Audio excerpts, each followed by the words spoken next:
صل على سيدنا ومولانا محمد وعلى بسم اللہ الرحمن الرحیم۔ السلام علیکم ناظرین و سامعین کرام، پروگرام یاد الہی میں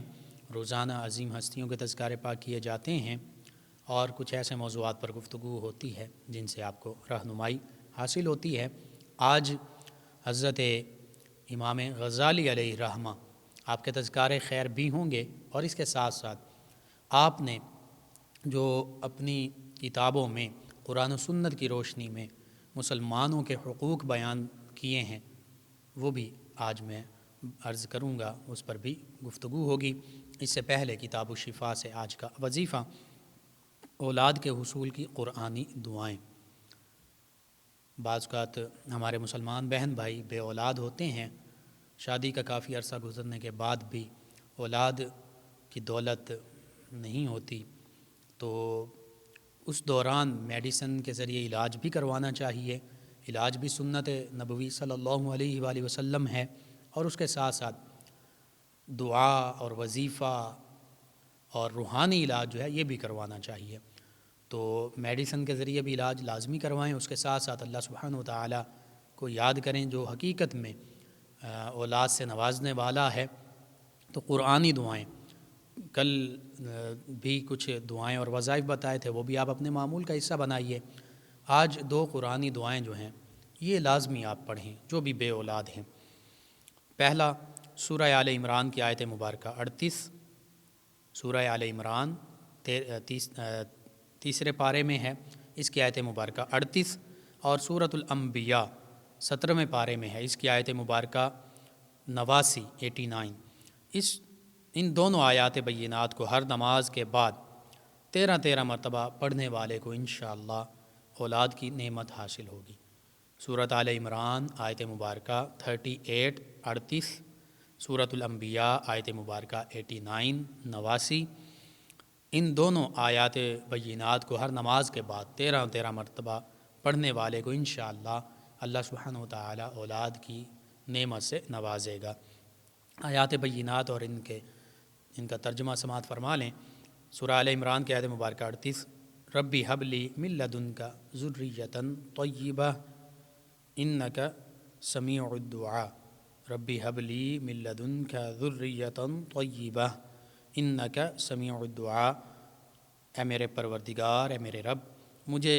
اپنی بارگاہ سے پاکیزہ اولاد عطا فرما، بے شک تو ہی دعا کا سننے والا ہے۔ یہ سیدنا زکریا علیہ السلام نے دعا مانگی تھی بڑھاپے میں، اللہ سبحانہ وتعالی نے انہیں اولاد کی نعمت سے نوازا سیدنا یحییٰ علیہ السلام کی شکل میں۔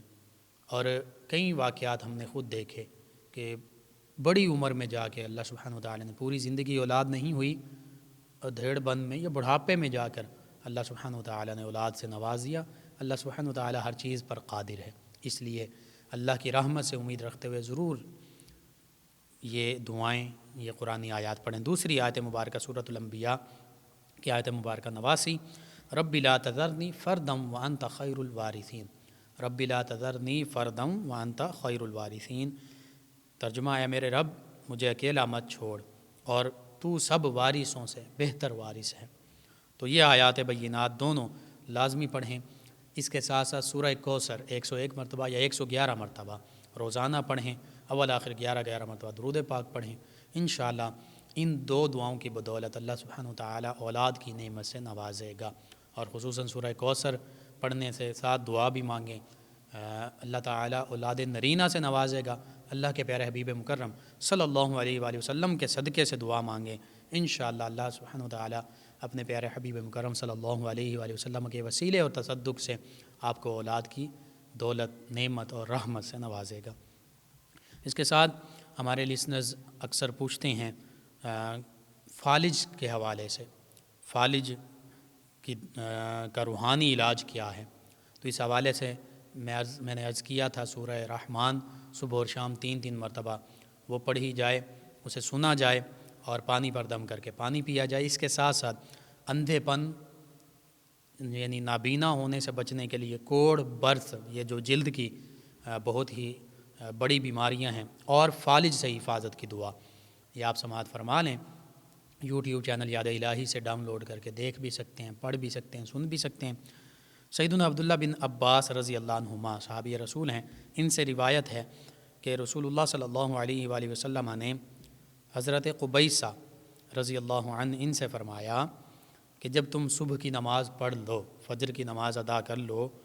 تو سبحان اللہ و بحمدہ، سبحان اللہ العظیم و بحمدہ، ولا حول ولا قوۃ الا باللہ، سبحان اللہ و بحمدہ، سبحان اللہ العظیم و بحمدہ، ولا حول ولا قوۃ الا باللہ۔ نبی کریم صلی اللہ علیہ وآلہ وسلم نے صحابی رسول رضی اللہ عنہ سے فرمایا کہ فجر کی نماز پڑھ لو تو یہ پڑھ لیا کرو، تو پھر کیا ہوگا؟ اندھے پن، جذام اور برس، اور ایک روایت میں فالج کا بھی ذکر ہے، اندھے پن، جذام، برس اور فالج سے محفوظ رہو گے۔ یہ آقا کریم صلی اللہ علیہ وآلہ وسلم ارشاد فرما رہے ہیں کہ فجر کی نماز کے بعد یہ پڑھ لو گے تو پھر ان بیماریوں سے، اندھے پن سے، جذام سے، برس سے، کوڑ سے اور فالج سے محفوظ رہو گے۔ اور پھر فرمایا یہ پڑھو، یعنی یہ وظیفہ، یہ دعا پڑھنے کے بعد پھر آقا کریم صلی اللہ علیہ وآلہ وسلم فرمایا یہ دعا مانگو، یوں پڑھو، اللہم اہدنی من عندک، اللہم اہدنی من عندک، وافض علی من فضلک، وافض علی من فضلک، وانشر علی من رحمتک، وانشر علی من رحمتک، وانزل علی من برکاتک، وانزل علی من برکاتک۔ ترجمہ یوں ہے، اے اللہ مجھے اپنی جانب سے ہدایت عطا فرما، اپنے فضل کو مجھ پر نازل فرما، اپنی رحمت کو مجھ پر پھیلا دے، اپنی برکتوں کو مجھ پر نازل فرما۔ اللہ کا فضل، اللہ کی رحمت، اللہ کی طرف سے برکت اور ہدایت مانگیں گے، پہلے وہ دعا مانگیں گے، پھر یہ دعا مانگیں گے، اور یہ المعجم الکبیر احادیث مبارکہ کی کتاب میں یہ حدیث مبارکہ، یہ دعا، یہ روحانی علاج روایت کیا گیا ہے۔ اس حوالے سے اللہ کے پیارے حبیب مکرم صلی اللہ علیہ وآلہ وسلم کے اس فرمان مبارکہ پر مکمل یقین اور ایمان رکھتے ہوئے اللہ سبحانہ وتعالی کی رحمت اور اللہ کے فضل پر مکمل ایقان اور یقین رکھتے ہوئے یہ وظیفہ بھی پڑھیں، یہ دعا بھی مانگیں فجر کی نماز کے بعد، انشاءاللہ اللہ سبحانہ وتعالی اندھے پن سے، کوڑ سے، برس سے، فالج سے اپنی حفاظت میں رکھے گا، اور اگر ہو گیا پھر بھی پڑھیں، انشاءاللہ اللہ تعالی شفا عطا فرمائے گا۔ تو یہ چند ایک وظائف ہیں، آپ ضرور اپنے معمول کا حصہ بنائیے، اپنے رشتہ داروں، اعزاء، اقرباء، دوست احباب، پڑوسیوں، محلے داروں کو بتائیے، امت مسلمہ تک پہنچائیے۔ میرے آپ کے ہمارے بتانے سے اگر امت مسلمہ میں سے کسی بھی فرد، کسی بھی ہمارے مسلمان بہن بھائی کا فائدہ ہوتا ہے تو انشاءاللہ کل روز محشر بھی، اس دنیا میں بھی، آخرت میں بھی، دین و دنیا آخرت تمام حوالوں سے ہمارے لیے بھلائی، فائدے اور نجات کا باعث ہوگا۔ اللہم صلی علی سیدنا و مولانا محمد وعلی جی ناظرین و سامعین، حجت الاسلام حضرت امام غزالی علیہ الرحمہ عالم اسلام کے مشہور و معروف عالم بھی ہیں، مفکر بھی ہیں۔ اس میں گرامی آپ کا محمد ہے، محمد بن محمد، اور کنیت ابو حامد ہے، اور لقب آپ کا زین العابدین ہیں۔ اسی طرح دیگر القابات اور خطابات میں حجت الاسلام بھی شامل ہے، امام الفقہاء بھی شامل ہے۔ آپ کی ولادت باسعادت 450 ہجری میں نیشا پور سے تقریباً 48 کلومیٹر دور ایران کے علاقے طوس میں ہوئی، اور آج طوس اور مشہد جو ہے یہ ایک ہی شہر بن چکا ہے۔ آپ حجت الاسلام کے نام سے بھی جانا جاتے، لقب تھا آپ کا، لوگ اس نام سے بھی یاد کرتے، فقہاء کے امام، زمانے کے مجتہد، عابدین و زاہدین میں شہرت یافتہ، متکلم، صوفی، مصنف،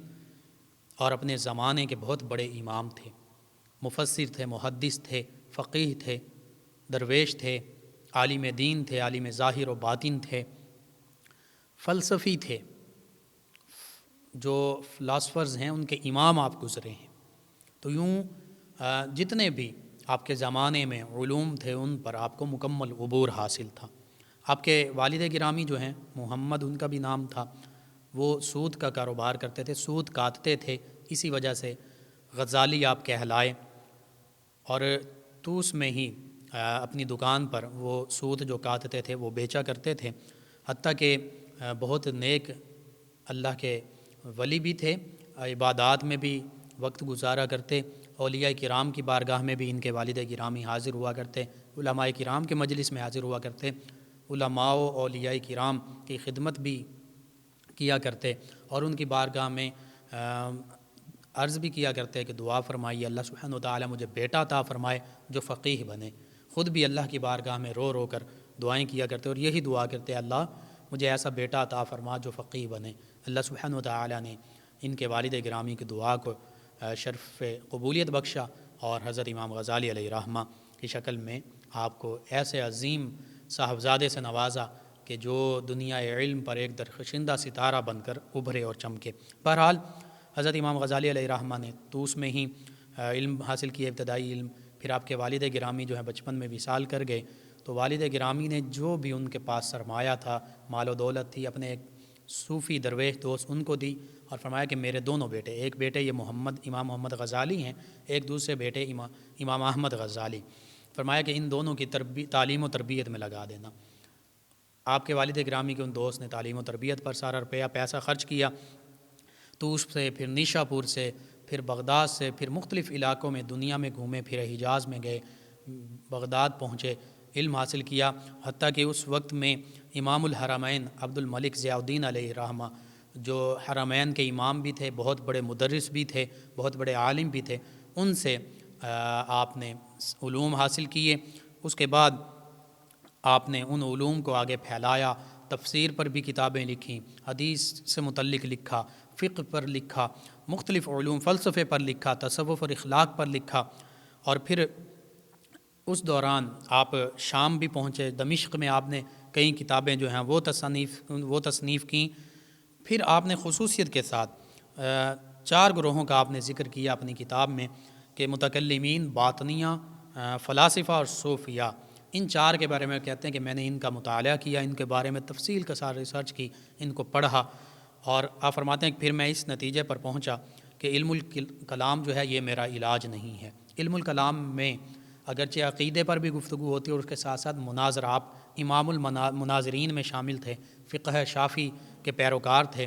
تو آپ کے استاذ بھی آپ پر فخر کیا کرتے تھے۔ اب میں علم الکلام میں میرا علاج نہیں ہے۔ پھر آپ نے فرمایا باطنیہ اور فلاسفہ جو ہیں ان میں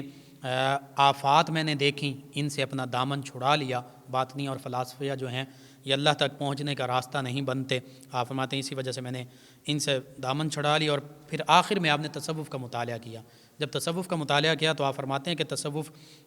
پھر صرف تعلیم و تعلم کا نام نہیں، یعنی حاصل کرنا اور آگے دے دینا، آگے لوگوں تک یہ علم پہنچا دینا، اس کا نام نہیں، بلکہ فرماتے ہیں اس کا تعلق ذوق اور وجدان سے ہے، اور فرماتے ہیں اخروی سعادت اور کامیابی کے حصول کے لیے تصوف اور تقوی یہ لازم ہے، اور نفسانی خواہشات کا ترک کرنا یہ بھی ضروری ہے۔ فرماتے ہیں تصوف ہی وہ راستہ ہے کہ جس پر گامزن ہو کر مقصود حقیقی تک پہنچا جا سکتا ہے، اور فرماتے ہیں کہ اس کے لیے پھر حب جاہ اور جاہ و حشمت کو چھوڑنا پڑتا ہے، اسے جان چھڑانا شرط ہے، یعنی تکبر، عہدہ، منصب، جو بھی چیز دنیا کی جو چیز اللہ کے راستے میں رکاوٹ بنے، آپ فرماتے ہیں اس کو پھر چھوڑنا پڑتا ہے۔ فرماتے ہیں اپنے مجاہدات اور ریاضات یہ کرنے پڑتے ہیں، اور پھر اس مجاہدات اور ریاضات کے تذکرے کے بعد آپ نے کہا کہ مجھے یقین ہو گیا کہ صوفیاء کا گروہ ہی خالصتاً اللہ کی راہ میں گامزن ہے، یعنی صوفیاء اولیاء کرام وہ ہستیاں ہیں جو اللہ کی رضا کے لیے خالصتاً اللہ کے راستے پر چلتے ہیں۔ بہرحال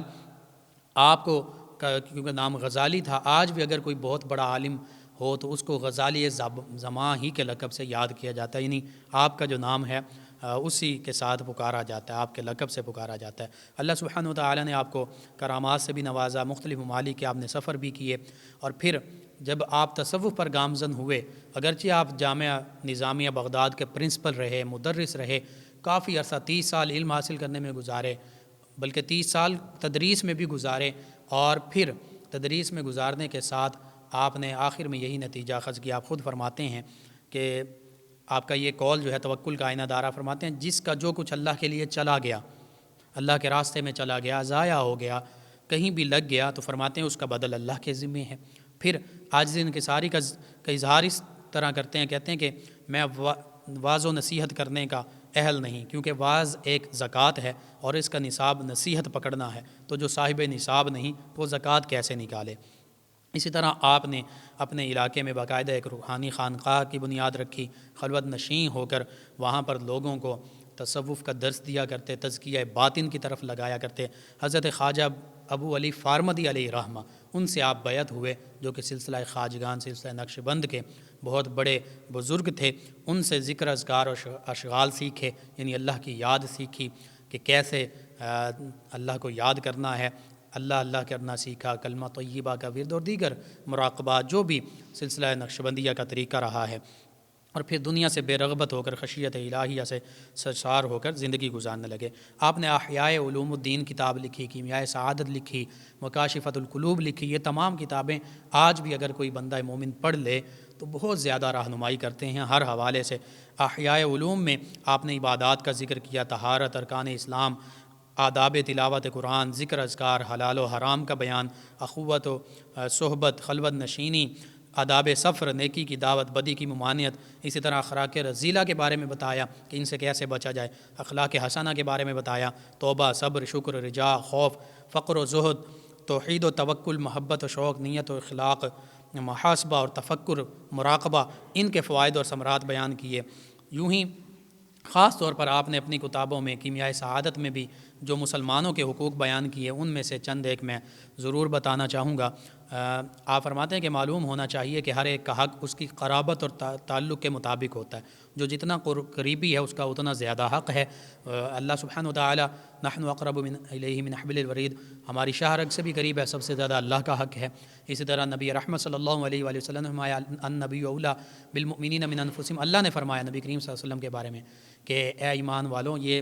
مومنوں سے ان کی جانوں سے بھی زیادہ ان پر حق رکھتے ہیں۔ اللہ کے پیارے حبیب صلی اللہ علیہ وآلہ وسلم کے بھی حقوق ہیں، پھر والدین کے حقوق ہیں، رشتہ داروں کے حقوق ہیں، مسلمانوں کے حقوق ہیں۔ اس حوالے سے آپ فرماتے ہیں کہ بعض اوقات ایک شخص سے دوستی تو نہیں ہوتی، قربت نہیں ہوتی، لیکن اسلامی قربت کا رشتہ تو موجود ہوتا ہے، یعنی مسلمان بھائی ہے۔ اس حوالے سے تو فرماتے ہیں اب کچھ حقوق ہیں۔ پہلا حق یہ ہے مسلمانوں کے مسلمانوں پر آپس میں جو چیز اپنے لیے پسند نہ کرے دوسرے مسلمان بھائی کے لیے پسند نہ کرے۔ اور فرماتے ہیں کہ نبی رحمت صلی اللہ علیہ وآلہ وسلم نے ارشاد فرمایا سارے مسلمان ایک جسم کی طرح ہیں کہ اگر جسم کے ایک عضو کو، ایک حصے کو تکلیف پہنچتی ہے تو باقی اعضاء کو بھی احساس ہوتا ہے، اور وہ باقی اعضاء بھی رنج اور تکلیف سے متاثر ہوتے ہیں۔ اسی طرح نبی رحمت صلی اللہ علیہ وآلہ وسلم کا ارشاد آپ نے لکھا کہ جو شخص چاہے کہ دوزخ سے نجات حاصل کرے، اسے چاہیے کہ ایسے حال میں زندگی بسر کرے کہ جب موت آئے تو کلمہ شہادت پر مرے، یعنی زبان پر کلمہ طیبہ یہ جاری ہو، اور جو چیز اپنے لیے پسند نہ کرے اپنے مسلمان بھائیوں کے لیے بھی پسند نہ کرے۔ اور سیدنا موسیٰ علیہ السلام نے عرض کیا اے میرے پروردگار، تیرے بندوں میں سب سے زیادہ عدل و انصاف کرنے والا کون ہے؟ تو فرمایا جو اپنی طرف سے ہر ایک کے ساتھ عدل و انصاف سے پیش آنے والا ہے، یعنی سب لوگوں کے ساتھ انصاف کا معاملہ کرنے والا ہے۔ آپ فرماتے ہیں دوسرا حق یہ ہے کہ کسی مسلمان کو اپنے ہاتھ اور زبان سے اذیت اور تکلیف نہ دے۔ آج ہم دیکھتے ہیں زبان سے بھی تکلیف دے رہے ہوتے ہیں، ہاتھ سے بھی تکلیف دے رہے ہوتے ہیں۔ تو فرماتے ہیں سرکار مدینہ صلی اللہ علیہ وآلہ وسلم نے ارشاد فرمایا جانتے ہو مسلمان کون ہوتا ہے؟ صحابہ کرام علیہم رضوان نے عرض کیا اللہ اور اس کا رسول صلی اللہ علیہ وآلہ وسلم ہی بہتر جانتے ہیں۔ تو آقا کریم صلی اللہ علیہ وآلہ وسلم نے ارشاد فرمایا مسلمان وہ ہے جس کے ہاتھ اور زبان سے دوسرے مسلمان سلامت رہیں۔ صحابہ کرام علیہم رضوان نے عرض کیا یا رسول اللہ صلی اللہ علیہ وسلم مومن کون ہوتا ہے؟ تو آپ صلی اللہ علیہ وسلم نے فرمایا مومن وہ ہے جس سے ایمان والوں کو اپنے مال و جان میں کوئی خوف اور خطرہ نہ ہو۔ اور پھر صحابہ کرام نے عرض کیا یا رسول اللہ صلی اللہ علیہ وسلم مہاجر کون ہوتا ہے؟ آپ صلی اللہ علیہ وسلم نے ارشاد فرمایا جو برے کام کرنے چھوڑ دے وہ مہاجر ہے۔ اسی طرح نبی کریم صلی اللہ علیہ وسلم نے ارشاد فرمایا کسی مسلمان کے لیے جائز نہیں کہ وہ دوسرے مسلمان کی طرف آنکھ سے اس طرح اشارہ کرے جس سے اسے تکلیف پہنچے، اور نہ یہ حلال اور جائز ہے کہ ایسا کام کرے جس سے مسلمانوں میں خوف و ہراس پھیلے۔ کیسے عظیم حدیث مبارکہ، سبھی حدیث مبارکہ عظیم ہے۔ مسلمانوں کے حقوق کس انداز سے آقا کریم صلی اللہ علیہ وآلہ وسلم ارشاد فرما رہے ہیں۔ اسی طرح فرمایا تیسرا حق یہ ہے کہ کسی کے ساتھ تکبر سے پیش نہ آئے، کیونکہ اللہ تعالیٰ تکبر کرنے والوں کو دوست نہیں رکھتا۔ اور آقا کریم صلی اللہ علیہ وسلم نے ارشاد فرمایا کہ میری طرف وحی نازل ہوئی کہ ایک دوسرے کے ساتھ تواضع اور انکساری کے ساتھ پیش آؤ تاکہ کوئی کسی پر فخر نہ کرے۔ اور نبی رحمت صلی اللہ علیہ وآلہ وسلم کی عادت مبارکہ تھی کہ آپ بیوہ عورتوں اور مسکینوں کے ساتھ جاتے اور ان کی ضروریات پوری کرتے، ان کی حاجات پوری فرمایا کرتے، اور ایسا آپ فرماتے ہیں ایسا ہرگز نہ چاہیے کہ کوئی کسی کی طرف نظر حقارت سے دیکھے، کیونکہ ممکن ہے وہ اللہ تعالیٰ کا ولی اور دوست ہو اور وہ نہیں جانتا۔ اللہ تعالیٰ نے اپنے اولیاء کو لوگوں سے پوشیدہ رکھا ہے تاکہ کوئی ان تک راہ نہ پا سکے، تاکہ کوئی ان کو اذیت نہ پہنچا سکے۔ چوتھا حق آپ فرماتے ہیں یہ ہے کہ کسی مسلمان کے حق میں چغل خور کی بات کا اعتبار نہ کرے، کیونکہ اعتبار عادل کی بات کا ہوتا ہے جو منصف مزاج ہے، اور چغل خور عادل نہیں ہے، فاسق ہے۔ اور پھر فرماتے ہیں پانچواں حق یہ ہے کہ 3 دن سے زائد کسی اپنے دوست سے، مسلمان بھائی سے، واقف کار سے ناراض نہ رہے، کیونکہ رسول اللہ صلی اللہ علیہ وآلہ وسلم نے فرمایا کسی مسلمان بھائی کے لیے جائز نہیں کہ مسلمان کے ساتھ 3 دن سے زیادہ ناراض رہے، اور دونوں میں بہترین وہ ہے جو سلام میں پہل کرے۔ حضرت اکرمہ رضی اللہ عنہ فرماتے ہیں کہ اللہ سبحانہ وتعالی نے سیدنا یوسف علیہ السلام سے فرمایا میں نے تیرا درجہ اور نام اس بنا پر بلند کیا کہ تو نے اپنے بھائیوں کو معاف کر دیا۔ اور اسی طرح ایک حدیث پاک کا مفہوم ہے کہ اگر تو اپنے بھائی کی غلطی اور خطا کو معاف کر دے گا تو تیری عزت اور بزرگی میں اضافہ ہوگا۔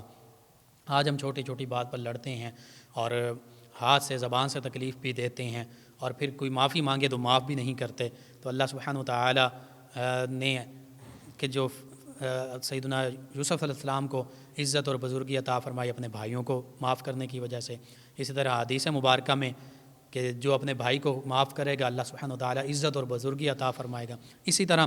آپ فرماتے ہیں چھٹا حق یہ ہے کہ جو شخص اس کے پاس آئے اس کے ساتھ نیک سلوک کرے، اچھے اور برے میں فرق نہ کرے، یعنی اچھا انسان آئے یا برا انسان آئے سب سے اچھا سلوک کرے۔ نبی رحمت صلی اللہ علیہ وآلہ وسلم نے شاہ فرمایا ہر ایک کے ساتھ نیکی سے پیش آؤ، کیونکہ اگر وہ نیکی کا اہل نہیں تو نیکی کرنے کا اہل ہے۔ سیدنا ابو ہریرہ رضی اللہ عنہ فرماتے ہیں کہ جو شخص نبی رحمت صلی اللہ علیہ وآلہ وسلم کے دست مبارکہ کو پکڑتا تاکہ کوئی آپ سے بات کرے تو آپ اس وقت تک نہ چھڑاتے جب تک وہ آپ کا ہاتھ خود نہ چھوڑ دیتا، اور جب کوئی شخص آپ صلی اللہ علیہ وسلم سے مصروف گفتگو رہتا آپ اپنا چہرہ مبارکہ اس وقت تک اس سے نہ پھیرتے جب تک اس کی بات مکمل نہ ہو جاتی۔ اسی طرح ساتواں حق یہ ہے، آپ فرماتے ہیں حضرت امام غزالی علیہ رحمہ کہ بوڑھوں کی عزت کرے اور چھوٹوں سے شفقت اور نرمی سے پیش آئے، بوڑھوں کی بزرگوں کی کے ساتھ عزت سے پیش آئے، چھوٹوں سے محبت اور شفقت سے پیش آئے، نرمی سے، کیونکہ آقا کریم صلی اللہ علیہ وسلم نے شاہ فرمایا جو شخص بوڑھوں کی عزت نہیں کرتا، چھوٹوں پر رحم نہیں کرتا، وہ ہم میں سے نہیں، اور فرمایا سفید بالوں کی عزت کرنا اللہ کی عزت کرنا ہے، اللہ تعالیٰ بھی سفید بالوں والوں کا حیا فرماتا ہے۔ اور نبی کریم صلی اللہ علیہ وسلم نے شاہ فرمایا جو جوان بوڑھوں کی عزت ملحوظ رکھتا ہے اللہ تعالیٰ اس کے بڑھاپے کے وقت کسی جوان کو اس کی خدمت پر مامور فرما دیتا ہے جو اس کے ساتھ عزت اور حرمت سے پیش آتا ہے، اور یہ اس جوان کی درازی عمر کی بھی بشارت ہے۔ اور آقا کریم صلی اللہ علیہ وآلہ وسلم جب سفر سے واپس تشریف لاتے تو لوگ اپنے بچوں کو آپ صلی اللہ علیہ وآلہ وسلم کی خدمت میں پیش کرتے، آپ صلی اللہ علیہ وآلہ وسلم ان کو اپنی سواری پر بٹھا لیتے، بعض بچوں کو اپنے آگے بٹھا لیتے، بعض کو اپنے پیچھے بٹھا لیتے، بچے پھر آپس میں ایک دوسرے پر فخر کرتے کہ رسول اللہ صلی اللہ علیہ وآلہ وسلم نے مجھے آگے بٹھایا، تجھے پیچھے بٹھایا۔ لوگ اپنے بچوں کو آقا کریم صلی اللہ علیہ وآلہ وسلم کی خدمت میں لے جاتے تاکہ آپ صلی اللہ علیہ وآلہ وسلم ان کا نام تجویز کریں، دعا کریں۔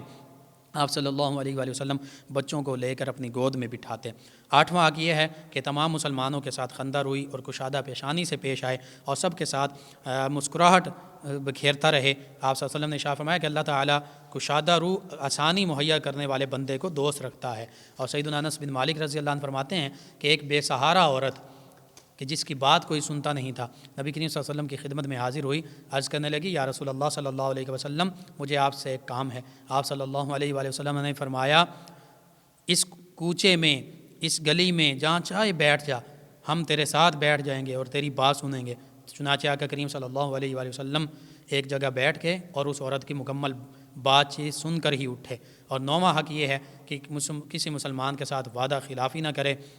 کیونکہ حدیث پاک کا مفہوم ہے کہ جس شخص میں 3 برائیاں پائی جائیں وہ منافق ہے، جھوٹ بولنے والا، وعدہ خلافی کرنے والا اور امانت میں خیانت کرنے والا۔ چاہے وہ نمازیں پڑھ رہا ہو، دیگر اعمال کر رہا ہو، لیکن اگر وہ جھوٹ بولتا ہے، وعدہ خلافی کرتا ہے، امانت میں خیانت کرتا ہے، آقا کریم صلی اللہ علیہ وسلم نے فرمایا کہ وہ منافق ہے۔ 10واں حق یہ ہے کہ ہر آدمی کی عزت اور حرمت اس کی شان اور درجے کے مطابق کرے، جو زیادہ عزیز ہو لوگوں کے درمیان بھی اس کی عزت زیادہ کرے، یعنی والدین کی سب سے زیادہ عزت کی جائے گی۔ اسی طرح حفظ مراتب جو ہیں ان کو ملحوظ خاطر رکھا جائے گا، درجات کو ملحوظ خاطر رکھا جائے گا۔ 11واں حق فرمایا کہ جو جن دو مسلمانوں میں ناراضگی ہو ان کے درمیان صلح کروا دے، اور نبی کریم صلی اللہ علیہ وسلم نے فرمایا کہ نماز، روزے، ان تمام صدقے سے بھی زیادہ افضل عمل جو ہے وہ دو مسلمانوں کے درمیان صلح کروا دینا ہے۔ تو یوں یہ چند ایک حقوق جو امام غزالی علیہ رحمہ نے ایک حق یہ بھی 12واں لکھا کہ مسلمانوں کے عیوب اور نقائص کو چھپائے، لوگوں کے سامنے ظاہر نہ کرے، کیونکہ حدیث مبارکہ کا مفہوم ہے جو آدمی اس دنیا میں مسلمانوں کے عیب چھپاتا ہے کل قیامت کے دن اللہ سبحانہ وتعالی اس کے گناہوں کو چھپائے گا۔ سیدنا عمر فاروق اعظم رضی اللہ عنہ رات کے وقت چوکیدار کی حیثیت سے گشت کر رہے تھے، ایک گھر سے گانے بجانے کی آواز سنائی دی تو دیوار پر چڑھ کر آپ اس مکان کے اندر داخل ہو گئے تو کیا دیکھتے ہیں کہ ایک شخص عورت کے ساتھ بیٹھ کر شراب پی رہا ہے۔ آپ فرمایا ہے دشمن خدا، تیرا یہ گمان تھا کہ اللہ تعالیٰ تیرے اس گناہ کو چھپائے رکھے گا؟ وہ آدمی کہنے لگا اے امیر المومنین جلدی نہ کیجیے گا، اگر میں نے ایک گناہ کیا ہے تو آپ بھی 3 معصیتوں کے مرتکب ہوئے ہیں۔ اللہ سبحانہ وتعالیٰ فرماتا ہے قرآن پاک میں لا تجسسوا، لوگوں کے عیب تلاش نہ کرو، اور آپ نے تجسس کیا۔ اللہ فرماتا ہے کہ گھروں میں دروازوں کے راستے داخل ہو، جب کہ آپ دیوار پھلانگ کر داخل ہوئے، اور اللہ فرماتا ہے بلا اجازت اور بلا سلام کیے دوسروں کے گھروں میں نہ جاؤ، جب کہ آپ بلا اجازت اور بلا السلام علیکم کہے اندر آ گئے۔ تو حضرت عمر رضی اللہ عنہ نے فرمایا اگر میں تجھے معاف کر دوں تو تو توبہ کر لے گا؟ اس نے کہا ہاں میں توبہ کر لوں گا اور پھر کبھی ایسے کام کے قریب نہ آؤں گا۔ تو آپ نے اسے معاف فرما دیا اور وہ بھی تائب ہو گیا۔ تو یوں یہ مسلمانوں کے حقوق میں سے چند ایک حقوق ہیں۔ سیدنا امام غزالی علیہ رحمہ نے کیمیائے سعادت میں اس کو تفصیل کے ساتھ ذکر فرمایا ہے۔ آپ احیاء علوم بھی پڑھیں، کیمیائے سعادت بھی پڑھیں، مکاشفۃ القلوب بھی پڑھیں، پھر آپ دیکھیں اور پھر اس پر عمل کرنے کی کوشش کیجیے۔ اس میں ان کتابوں میں تصوف کا جو قرآن و سنت کا اور تصوف کا جو نچوڑ ہے وہ بیان کر دیا گیا ہے۔ اللہ سبحانہ و تعالیٰ سے دعا ہے کہ اللہ تعالیٰ ہمیں ان عظیم ہستیوں کی تعلیمات کو پڑھنے سمجھنے، ان پر عمل کرنے کی توفیق عطا فرمائے، ان کی پیروی کرنے کی توفیق عطا فرمائے، ان کے تصدق سے عالم اسلام کو سربلندیاں عطا فرمائے۔ اللهم صل على سيدنا ومولانا محمد وعلى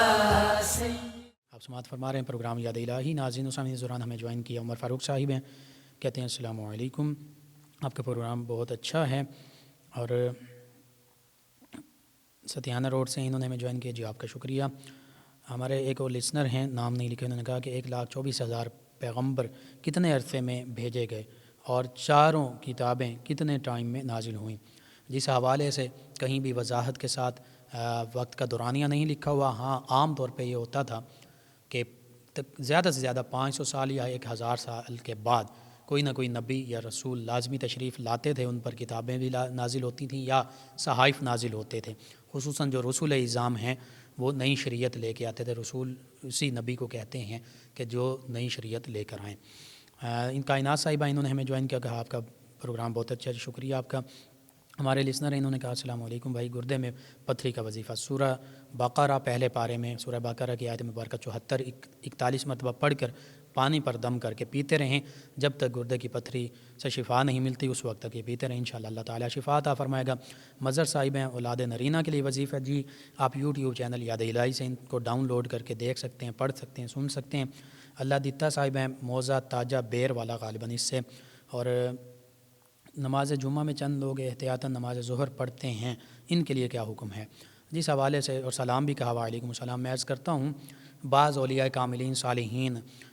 جو دیہات میں رہنے والے تھے وہ نماز جمعہ پڑھتے تھے اور اس کے ساتھ پھر نماز ظہر بھی احتیاطاً پڑھ لیتے تھے۔ وہ جو نماز جمعہ کی شرائط ہیں وہ چونکہ نہیں پائی جاتی تھیں، اس حوالے سے احتیاطاً پڑھتے تھے، تو اس میں بالکل ٹھیک ہے، کوئی ایسا مسئلہ نہیں ہے۔ علامہ خادم حسین رضوی علیہ رحمہ کی زندگی پر آپ کہتے ہیں کہ مختصر بتا دیں، انشاءاللہ ہم کوئی نہ کوئی پروگرام کریں گے یا کسی پروگرام میں ان پر گفتگو کریں گے۔ سچے عاشق رسول تھے، اللہ سبحانہ و تعالیٰ سے ڈرنے والے تھے، اللہ کے سوا کسی سے نہیں ڈرنے والے تھے، کسی مصلحت کو سامنے نہیں رکھتے تھے، تمام مصلحتوں کو بالائے طاق رکھتے ہوئے آقا کریم صلی اللہ علیہ وآلہ وسلم کی عزت، ناموس اور محبت ہی کی بات کی ہے، ختم نبوت کی بات کی، ناموس رسالت کی بات کی۔ ناظرین سامعین، ان کے علاوہ ہمیں جوائن کیا ہے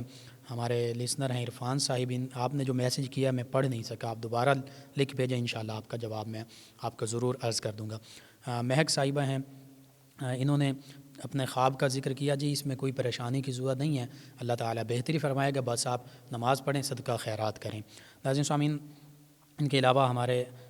لسنر ہیں اور انہوں نے کہا السلام علیکم بھائی. جی وعلیکم السلام. نافرمان اولاد کے لیے انہوں نے کہا جو وظیفہ بتایا تھا وہ دوبارہ بتا دیں. جی یوٹیوب چینل یاد الہی سے بھی آپ ڈاؤن لوڈ کر کے دیکھ سکتے ہیں, سن سکتے ہیں. اس کے علاوہ میں دوبارہ آپ کو مختصراً عرض کر دیتا ہوں کہ یا شہید 21 مرتبہ بیٹا یا بیٹی جو نافرمان ہے صبح ماتھے پر ہاتھ رکھ کر پڑھیں, اور پڑھتے وقت پڑھنے والے کا منہ جو ہے وہ آسمان کی طرف ہونا چاہیے. انشاءاللہ اللہ تعالیٰ بہتری فرما دے گا. ناظرین سامعین, ہیرا صاحبہ انہوں نے ہمیں جوائن کیا. دشمن کی زبان بندی کے لیے روحانی وظیفہ پوچھا ہے.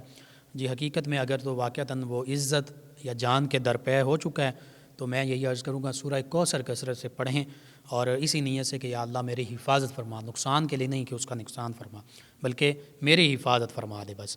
ناظرین سامعین کے علاوہ ہماری لسنر ہیں, انہوں نے ماہواری کے دنوں میں درود پاک کے بارے میں پوچھا. جی قرآن کریم کی تلاوت, روزہ, نماز یہ منع ہے, ذکر اذکار کر سکتے ہیں. ناظرین سامعین کے علاوہ ہمیں جوائن کیا ہے مسز خرم صاحبہ ہیں. نیا گھر لیا, کہتے ہیں کوئی نہ کوئی مصیبت آ جاتی, اس میں رہ نہیں سکتے. اس حوالے سے میں یہی عرض کروں گا کہ آپ سورہ بقرہ 40 مرتبہ اس گھر میں پڑھیں, انشاءاللہ اللہ تعالیٰ بہتری فرما دے گا. فیض نیازی صاحب نے ہمیں جوائن کیا ہے, کائنات صاحبہ نے ہمیں جوائن کیا, اور کاشف بلوچ صاحب ہیں, روبینہ صاحب ہیں. آپ کے سوالات کے جوابات انشاءاللہ کل پروگرام کا ہم حصہ بنائیں گے. آپ تمام لسنرز کا, تمام ویورز کا شکریہ کہ آپ ہمیں جوائن کرتے ہیں اور اپنے فیڈ بیک سے ہمیں آگاہ کرتے ہیں, پروگرام کو پسند کرتے ہیں. جی ناظرین سامعین, پروگرام یاد الہی کا وقت ختم ہو جاتا ہے. انشاءاللہ کل صبح دوبارہ آپ سے ملاقات ہوگی. پروگرام یاد الہی میں اپنے میزبان محمد لقمان رضا اور ہماری ٹیم کو اجازت دیجیے. اللہ نگہبان. اللهم صل على سيدنا ومولانا